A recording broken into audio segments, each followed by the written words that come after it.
Working my way through some Battletech mailbag here and catching up on some feedback. We're doing this Battletech thing, part of an amazing community, an amazing narrative, and some tactics, trying to pull off those tactics on the tabletop. Well, what happens if you don't have a Battletech group near you, or if you live in an area where Battletech just doesn't exist? And I'm not talking about physically plugging into the internet or forums and various media like that, but just the meta, your local tabletop, the local place that you play. If it doesn't exist, literally build it. It will happen. Put together some Battletech if that's possible, starting off with just possibly the starter set and some Lance packs. Get together with some friends and play some Battletech. And I realize I'm simplifying it a little bit. I do want to share the possibility. I'm going to sidebar for a moment to God Tier. What does God Tier have to do with Battletech? God Tier is a skirmish-based game. It's relatively new. I think it's been out about 5 years, maybe 6. I jumped into it when it was literally brand new, maybe like a year out. You'd be like, God Tier, what the heck is that? And I bought the 2 starter sets. I bought some of the factions. We'll leave it at that. And if you want to know more about God Tier, you can check that out on the channel playlist. But essentially, it was building a group from scratch. I want to play this game. I want to get together with some friends and maybe play once or twice a month and see if we can make it a weekly thing, see where it goes.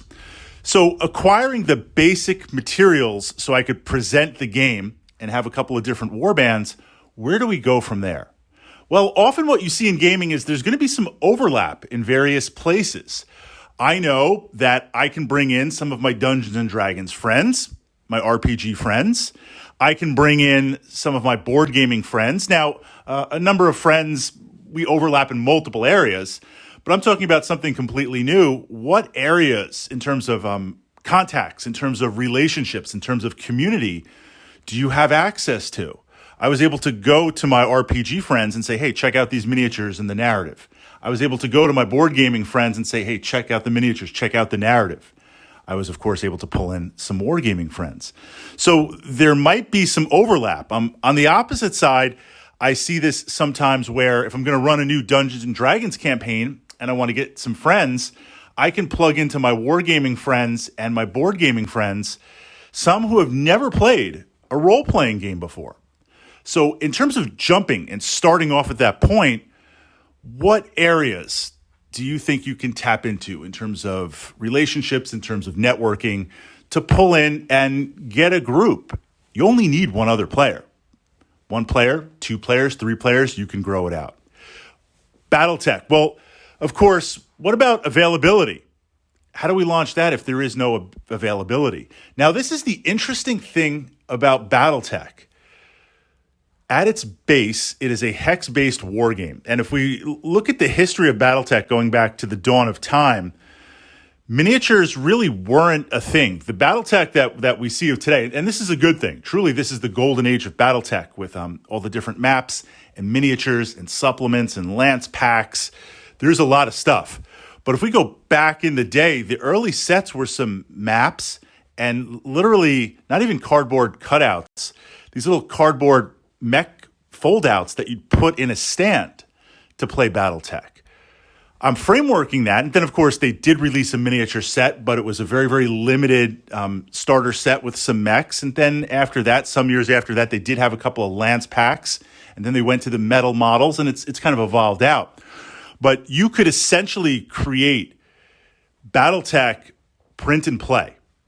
You could print out the hex maps in color, whether you want to do just hard card stock or get them mounted. All of the rules, the starter rules and much of the rules are out there in the environment. They're available for download. They're the same rules that you play. So it's not like if you're going to do print and play, you're stuck with crippled rules or a starter set that isn't going to work. These are all the same rules that everything plays. And then, of course, the mechs themselves, not going high tech with 3D print and stuff like that, it's possible to print out the tokens and the counters and mount them on some card stock or print them out front and back, fold them over. I played Battletech for a long time, for a number of years that way. And it was just an amazing experience. It was a lot of fun. And I still print a lot of my maps, and I still kind of work from that perspective. You can print out infantry tokens, you can print out tanks, all of that. So from that perspective, if there absolutely is no Battletech in your current environment, or you're thinking to yourself, I'm into Battletech, I like it, I want to do it, but do I want to go in that direction of fully jumping in while I build up a group or build up a support system? You could print out some hex maps, print out the rules, print out some mech counters and some standees, and have that full Battletech experience while you're building it up on the other end.